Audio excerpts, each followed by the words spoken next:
Hi everyone, it's Father Michael Trummer. I want to have a real honest conversation about celibacy in the Catholic Church. It's one of the things that people make fun of a lot about the Catholic Church. People will make comments about priests being perverts or child molesters. Is it time for the Catholic Church to change her teaching on celibacy? Priests and bishops have been celibate in the Catholic Church for many centuries, but it's actually not always been the case. So the Catholic Church doesn't teach that it's like intrinsically disordered or wrong for a minister, an ordained minister, to be married. Like there's nothing objectively wrong with that. And the Church acknowledges that in the early centuries, especially the first disciples and apostles, that some of them were married. In the early 2000s, there was a lot of news and publicity about the sex abuse scandal in the Catholic Church. There was a lot of instances from the 70s and 80s where people had reported they had been abused in some way by a Catholic priest. And since that time, things have died down a lot, but from time to time, there are instances where there's something unhealthy going on with a priest. There might be some examples of sexual abuse. It might not be children all the time. I want to be clear about that. Sometimes it's with a consenting adult, with like a woman or something. Not to make excuses, okay, but just to put things in perspective. But maybe we see these abuse scandals and we see these priests drop the ball. We see these priests who might be a little bit awkward even, apart from official instance of abuse. There might be integration that's lacking socially or emotionally. And that's more reason to think that maybe this teaching should change in the Catholic Church. Another issue is that there's not tons and tons of priests around. At the time of recording this video, I'm a priest of 3 parishes. Granted, they're not super huge, but that's a pretty normal thing. That's not an abnormal thing. And so it just seems obvious, like, okay, we could have healthier priests, they'd be more integrated, we'd have less of these abuse scandals, we'd have more priests, all of this. It maybe just seems like it should change. So I want to go through some of these objections. The first objection would be that being a celibate is going to make one perverted, or being celibate is going to lead one to be disordered sexually speaking. The line of thinking is, well, human beings were biological, physical creatures. We have like sexual desire. And so to repress that basically is going to make one disordered. And that's why maybe in the Catholic Church there's been instances of priests doing something with children or with men or boys. One initial thought on that is not engaging in one's sexual desire does not lead one to be disordered. First of all, if you look at our culture today, the MO of our culture is whatever sexual desire you have, follow it, don't repress it, exercise it, pursue it whenever you want, with whomever you want, however you want, to the point where we're seeing very strange things with people's identity and sexual attractions, very complicated systems of thought on the human person and the nature of sexual attraction. Just in general, there's more same-sex attraction, but in particular, there's even more polyamory or polygamy, so more than one person. And so we see a dramatic increase of disordered attractions with this philosophy or mindset that just express your sexual desire whenever you want and with whomever you want. In fact, sometimes giving rein to those desires can actually make one more disordered. Even apart from polygamy and like same-sex relationships, even with opposite sex attraction, when one gives into sexual desire all the time, there can be a real problems of lust and abuse, where people cheat on each other, people aren't faithful in marriage, just in general, people just being very wild or just over the top or just too many relationships. So that would be the first response to that objection. Something else in the line of this argumentation is that one, someone being single leading up to the time of marriage doesn't mean they're disordered. So if there's a guy or girl who's mid-30s who hasn't found a partner yet, we don't just tend to assume like, wow, this person must be a child molester, this person is going to turn into an abuser, or this person is going to have really weird or disordered attractions because they haven't found somebody yet. In fact, there are people who just, in this day and age, they just haven't found a partner. And we don't just immediately get suspicious of them and just to say, oh man, this person's, watch out for them, they're dangerous. We don't do that. Also with widows, people might have been married for, I don't know, from the age of 25 to, let's say their spouse dies at a young age of 60. Well, let's say, 5 years after that, 10 years after that, you're not like, oh, Mr. Smith, he lost his wife, better watch out for him, or, hide your children, or he's not safe. I would say this is a really important point to make in terms of this objection. Someone who is unhealthy or disordered as a priest or a seminarian was likely that way before they pursued this life of celibacy. And people that are healthy during the time of their seminary formation and entering into the priesthood generally are pretty healthy later on in their priesthood. So it's not necessarily the fact that they were in seminary or that they were a priest. The issue is that there was a lack of integration, inner healing, identity work that didn't happen before seminary or during seminary. But it wasn't like people are just super, super healthy, super integrated. They go through seminary, they become a priest, and all of a sudden they just become totally weird and disintegrated. The reality is that some of these abuse cases we see, some of this unhealthy behavior we see from priests, even if it's just like awkwardness or a lack of integration, lack of good human connection skills. The reality is that these things would have happened with the person even if they didn't become celibate. In my experience, being in seminary and now being a priest for 4 years now, I've not been dating for, I would say about 10 or 11 years.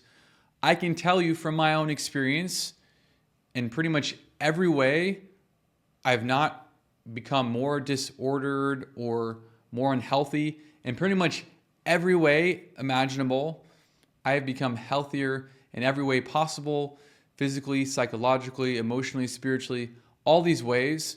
I've only become more integrated, and that's including with my time as a celibate seminarian and a priest. I can tell you, I have many friends through seminary and in priesthood who were healthy, integrated guys before, healthy, integrated guys during seminary, and even now into the priesthood are healthy, integrated guys. I've mentioned this some already, but just the next objection would be pretty simple, not as serious, but there's just the objection that being celibate, not being married, just makes one weird. It makes one unhealthy. As I alluded to in the other points, sometimes guys are weird. And the reality is that we see priests in a much more public way. We see them speaking in front of people, talking about deep topics. So there's a lot of exposure, and we can see the priest, we can see his quirks, all of these things. But I do want to make the point that if you saw a lot of married men in the role of the priest, if you saw married men preaching and doing all this ministry, I'm not saying they would all be weird, but like just in general, in this life, some people are just weird. And so if you saw more married men in that role, you would pick up on their ways that they're awkward, ways that they have these quirks. This isn't a celibates versus married men debate. I'm not trying to create some sort of competition. Men that tended to be kind of awkward or weird before or during seminary probably just end up that way as a priest. And men who were more normal and integrated, they tend to be that way as they go into priesthood as well. And I want to be clear that seminary is a great place. I loved my time in seminary. I thought the formators were excellent. I thought the formation was excellent. We talked a lot about identity. We talked a lot about integration of emotions, our sexuality. So I think the seminaries in this day and age are doing an excellent job. So I don't want to make it sound like seminaries can't do anything to help the problem, but because I think seminaries do improve a man's integration and his identity. But it isn't just magic where if a guy doesn't engage in the process, it can't just take every guy who's really unhealthy and guarantee that he's going to be healthy and integrated by the end of it. In general, if priests don't live in relationship, if they don't have healthy friendships among brother priests, if they don't have healthy friendships with other people, yeah, I think there will be more of a chance that a guy will become a little bit weird or a little bit awkward. But that happens to every human being. And it even happens with married couples. Sometimes married couples, they don't live in the larger community. And sometimes married couples can become kind of weird. So I'm not just trying to point fingers and say, oh, married people are weird and other priests are weird.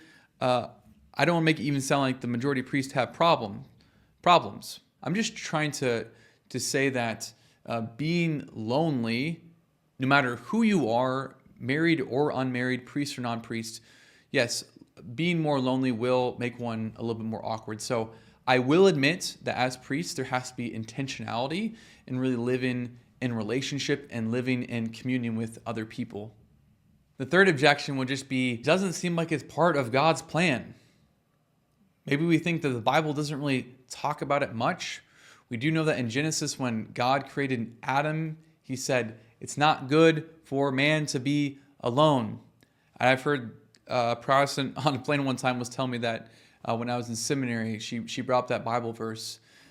And in the Old Testament, being married, having a family, having kids, these are a sign of God's blessing. I want to be clear. I think most people, God wants them to be married.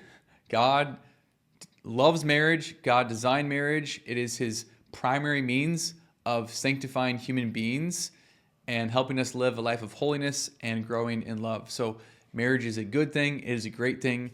It's something that many people, the majority of people should try to do, is to try to be married. So I'm not trying to diss marriage, but I want to talk about the New Testament because that's where celibacy really comes to the light. So one, we have John the Baptist. He's an example of a really holy guy who was celibate, but he's just one guy. He was kind of weird. He ate locusts and honey. He lived in the wilderness. So maybe John the Baptist isn't the best example. But really, the simple, easy example to point to is that Jesus himself was celibate. And that wasn't just an accidental thing. Like, yeah, Jesus might have wore sandals. Does that mean priests have to wear sandals? Or Jesus might have had long hair. Does that mean priests have to have long hair? No.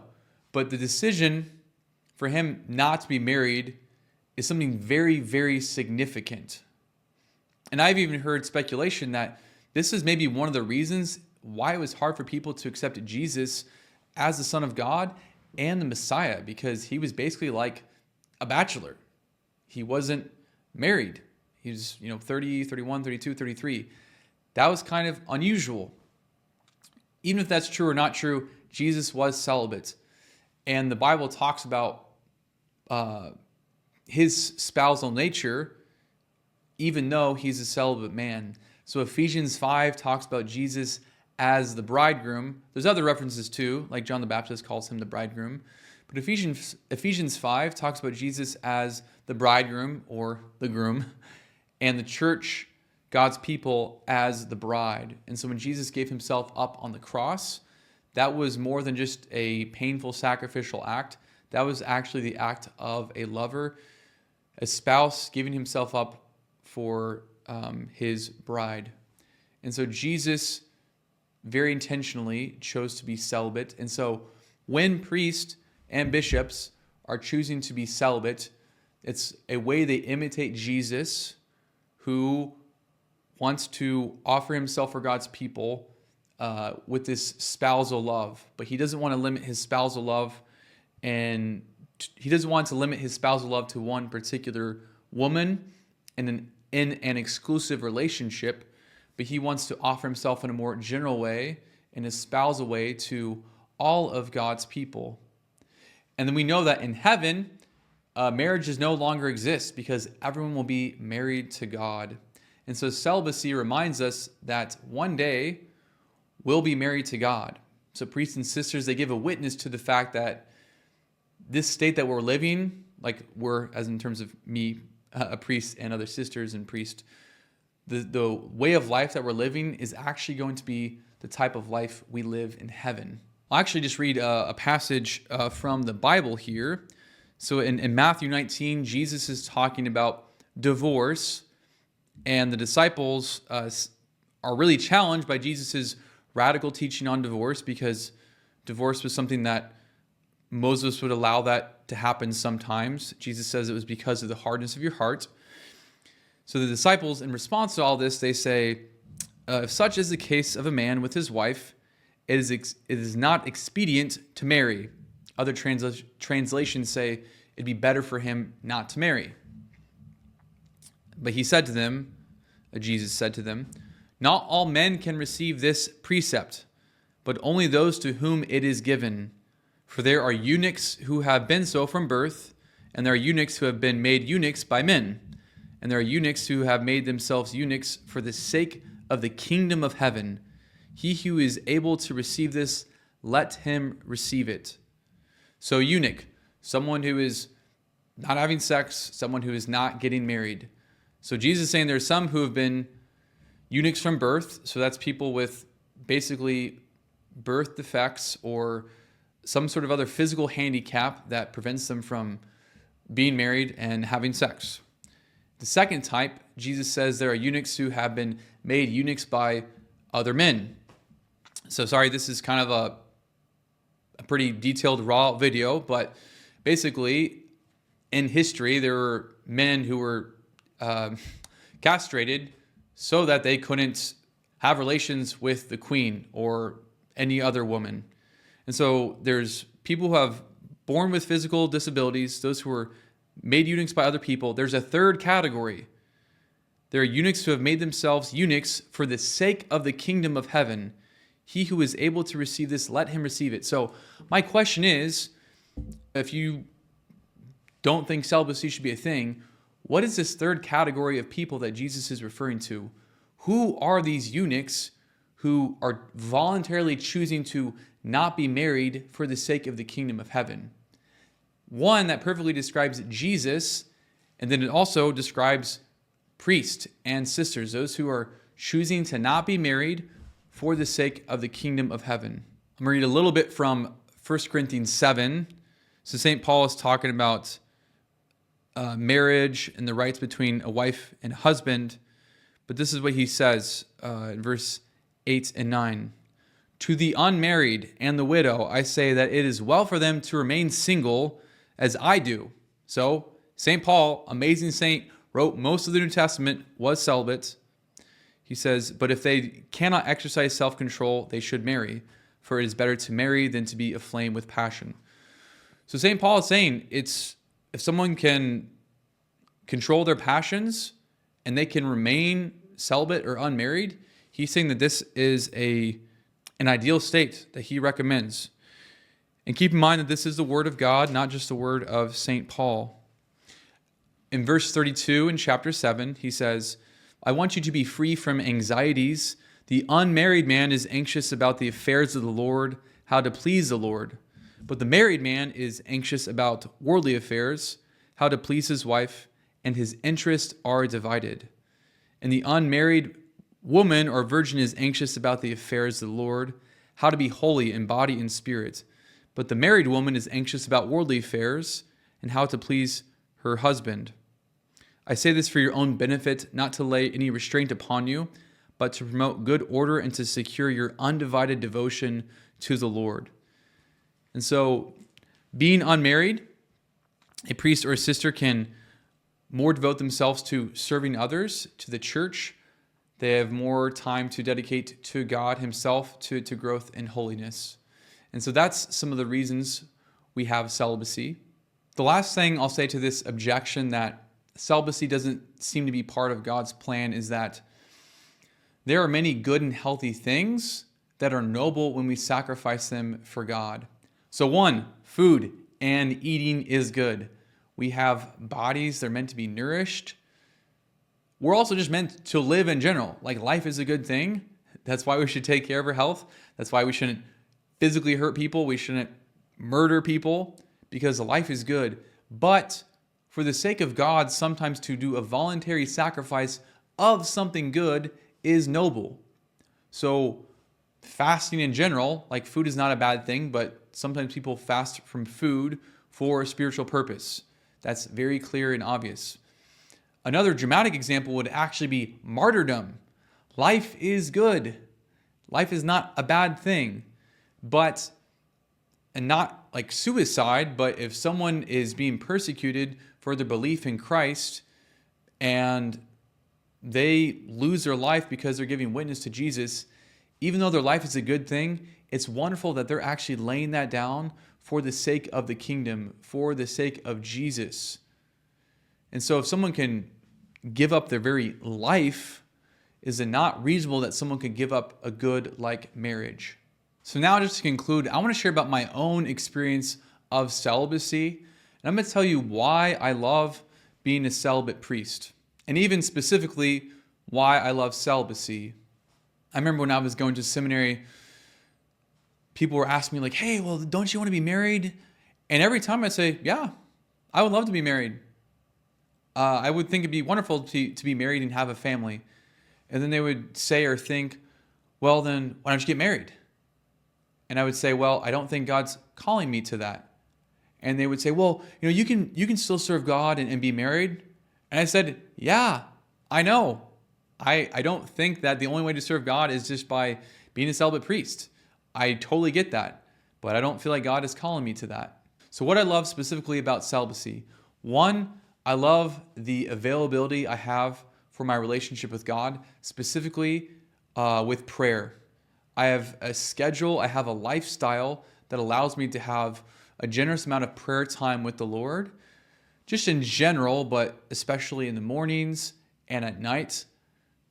I'm given opportunity to really pray with the Lord, whether it's just normal conversation, whether it's entering into His Word, whatever it is. I have the schedule and availability to really deepen my relationship with God, and I love that.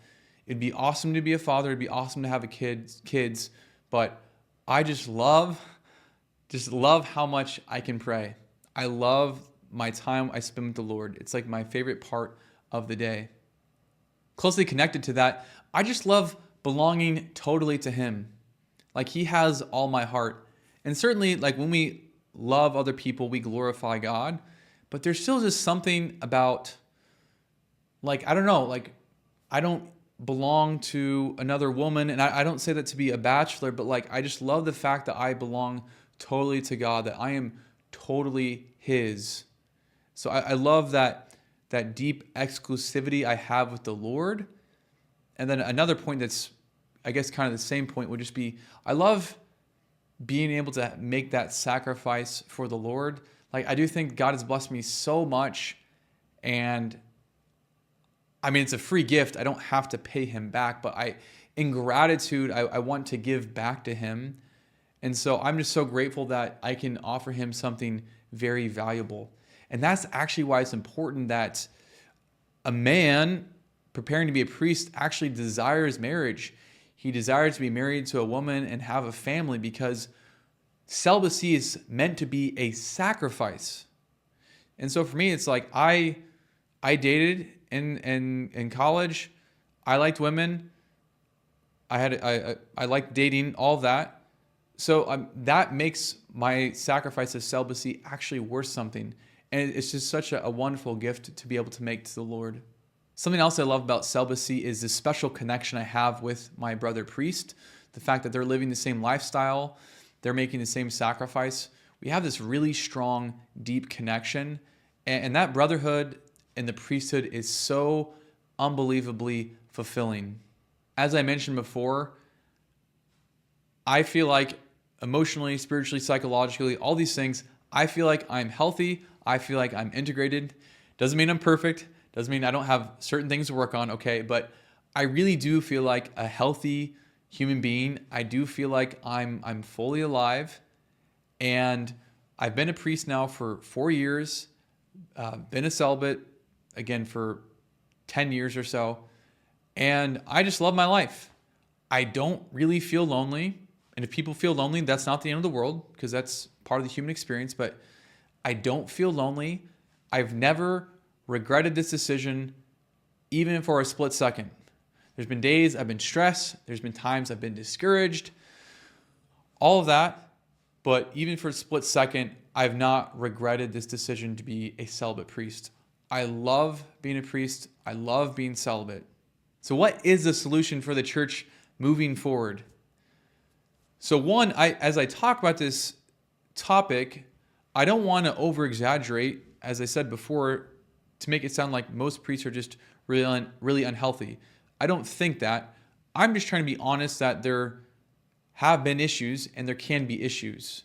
So let me be very clear about that. That being said, as we move forward as a church, I think something that we all need, and that our young men who are becoming priests in seminary and all of our priests need, as well as just everyone in general, is just inner healing and integration and deeper identity work. I'm just so convinced that we all need inner healing. We all need ways to improve our spiritual, emotional, psychological integration. I think that's something that everyone needs, especially priests who are supposed to be spiritual role models and leading other people. A lot of priests are healthy, but I think just as the church moves forward, that's just something that each man has to choose to engage in that process. Another part of the solution isn't just give a priest a wife, but it would be making sure that our priests are having healthy friendships with, one, brother priest, two, with other people in general, and then I would say even specifically having healthy relationship with women. Just because I think women in general, married or unmarried, need to have friendships with men. And I think men, whether they're married or unmarried, need to have healthy relationships with other women.